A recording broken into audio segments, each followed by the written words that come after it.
Saw a few rabbits. Oh, this one's funny.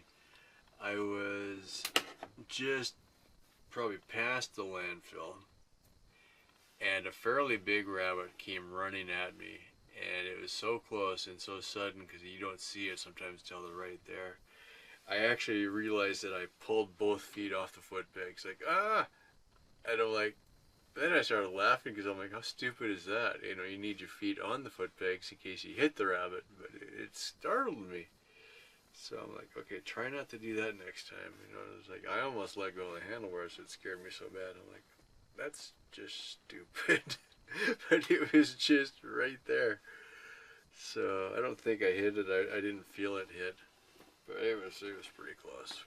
Probably scared poor little rabbit. Then right at the end of the pavement, I realized I saw kind of a weird shape on the side of the road on the opposite side.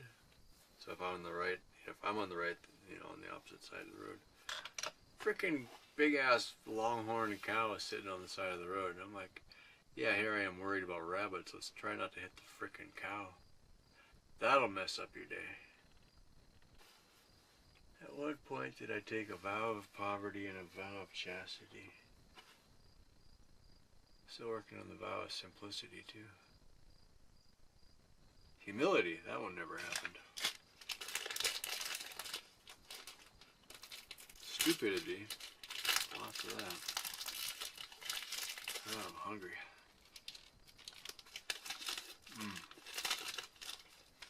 These are worth coming home to. Of course, I had some in my bag anyway. But good morning, world. It's currently 10:36 a.m. Thursday, July 13, 2017. Typical weather forecast. Well, weather reporting, no forecasting. I see blue sky. I see a tiny amount of clouds. Few clouds, maybe a couple clouds. Not too many clouds. It's pretty sunny, it's a little bit breezy, it's fairly warm. Yeah, life is good. Good is the enemy of best, comes to mind. You throw a quick hack together and it's like, yeah, it's good enough. It's not very good, but it's good enough. And you just leave it. You never change it, you know. So that happens a lot. Oh, that's good times, I tell you what. Look up B-1 bomber. Whoosh! He was definitely over my property. Between me and the hill to the east. I gotta think 200 feet. And I don't know what their speed rating is down low, you know, is what they're allowed to go, but a couple 300 miles an hour at least. To me, it's the coolest thing ever, you know. I'm sure the rest of the neighbors hate it, you know. I don't care. I had all these ideas a while ago, back when I still had money, I think, and then I realized now that I don't have a lot of frivolous money anymore. But that's going to turn into a 10-minute clip of me talking about stupid shit again. Anyway, so be it. So the one idea was I'd love to build, type in your password. It's me, you stupid computer. Who else could be here? So I had some ideas, you know, what do you do when you got this much land? And, you know, I don't want to sound like, ooh, a big landowner, you know. No, not really, but, oh, funny side story.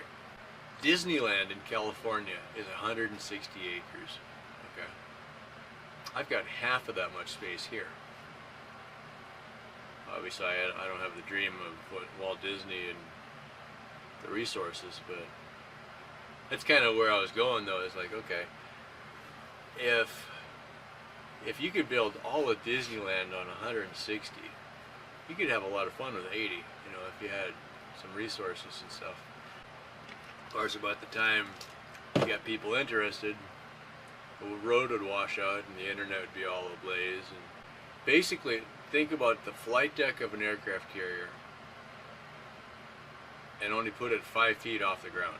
Okay. Don't build the whole ship, don't build the superstructure, just do like an outline of an aircraft carrier, and then in my spare time or whatever, using really cheap techniques, build rough replicas of different aircraft to park on the flight deck.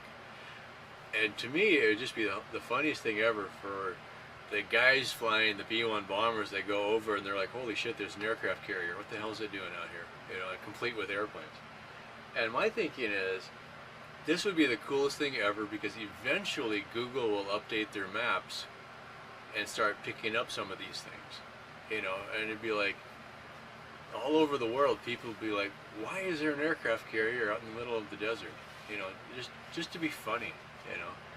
So once I got on that thought, I was like, what would be something that cool, geeky kind of people would want to go see? And geeks will spend money to go see shit. Spaceships, okay?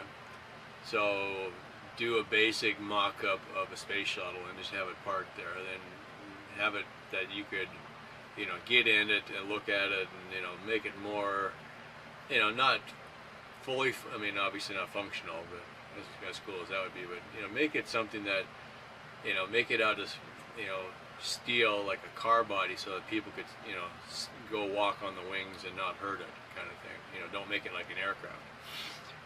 Have it set up that they can go sit in the cockpit and all of the displays would light up, and, you know, make it accessible enough that people could actually get the experience of seating in it. Especially the updated shuttles, which I think all of them were updated when they got the glass cockpit.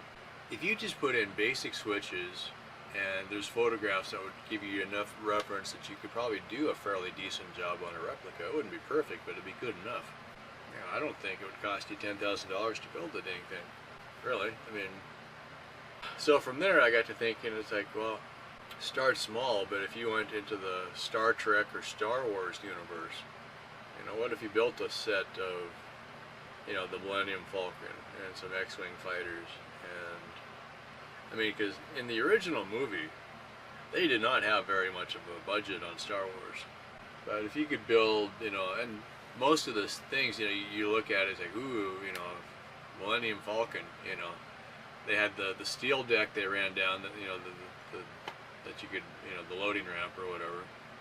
I'll bet, you know, most of it was quickly welded together and then plywood bolted to it, and then, you know, not fancy spaceship construction.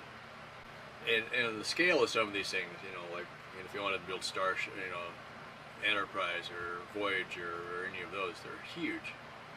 But then I come up with the idea of, okay, rather than catering to the masses, right, but if you could do it more exclusive, you know, make one of the Enterprises or something like that and decide which one you want, and then set it up so that there was a lot of the rooms available. Enterprise, the last series, was the small one. You know, maybe you could have 50 suites in there or something like that. So then you could build the bridge, you could build a couple hangar decks, put a couple shuttles in there, build the engineering section, and then have enough rooms, and then open it up for retreats, you know, so have a corporate getaway. Let's go spend the week in the Enterprise kind of thing. If anybody's got millions of dollars that they'd like to invest in a silly dream, I got room. Last few days, I've had just black clouds and scary looking shit coming at me, and then nothing, no rain. You know, but you close all the windows and batten down the hatches just in case. There comes a point where the heat just takes the life out of you. Yeah, you get all excited about doing something, then you realize, oh yeah, right, you don't have enough materials.